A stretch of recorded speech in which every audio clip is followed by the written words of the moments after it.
শরীয়তপুর, যা ঢাকা বিভাগের দক্ষিণাঞ্চলের পদ্মা ও মেঘনা তীরবর্তী একটি জেলা। শরীয়তপুরে হাজারো শিক্ষা প্রতিষ্ঠান রয়েছে, তার মধ্যে বেশ কিছু কলেজ বা মহাবিদ্যালয় রয়েছে। কিন্তু এ জেলার একমাত্র বিশ্ববিদ্যালয় সম্পর্কে জেনে আসা যাক। So welcome to my new video.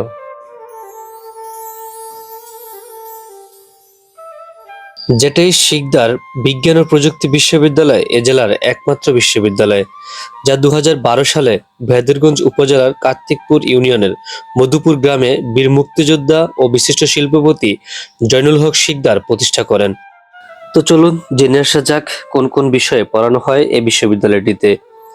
আইন বিভাগ, ইংরেজি বিভাগ, ব্যবসায় প্রশাসন, computer science and engineering, electrical and electronic engineering, civil engineering ও কেমিক্যাল ইঞ্জিনিয়ারিং, যা সারা বাংলাদেশের বেসরকারি বিশ্ববিদ্যালয়গুলোর মধ্যে একমাত্র এখানেই কেমিক্যাল ইঞ্জিনিয়ারিং এ পড়ানো হয়। তো চলুন জেনে আসা যাক কি কি সুবিধা পাওয়া যায় এই শিক্ষা প্রতিষ্ঠানটিতে।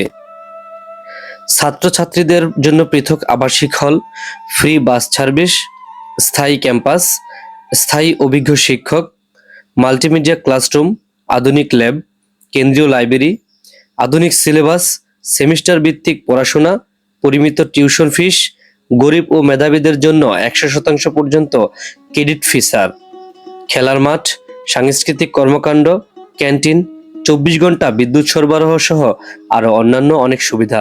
শরীয়তপুর জেলার একমাত্র বিশ্ববিদ্যালয়টিতে কোনো বিদেশি শিক্ষার্থী না থাকলেও এখানে এই প্রতিষ্ঠাতার আরেকটি প্রতিষ্ঠান মনোয়ারা শিকদার মেডিকেল কলেজে অনেক বিদেশি শিক্ষার্থী অধ্যয়নরত রয়েছেন। তো জেনে আসা যাক এই শিক্ষা প্রতিষ্ঠানের মূল লক্ষ্য ও উদ্দেশ্য কি। শরীয়তপুর এবং এর আশেপাশের প্রত্যন্ত অঞ্চলে উচ্চশিক্ষা ঘরে ঘরে পৌঁছে দেওয়াই এই শিক্ষা প্রতিষ্ঠানের একমাত্র মূল লক্ষ্য ও উদ্দেশ্য। দেশের তরুণ নেতৃত্ব তৈরিতে এই শিক্ষা প্রতিষ্ঠান ভূমিকা রাখার চেষ্টা করছেন।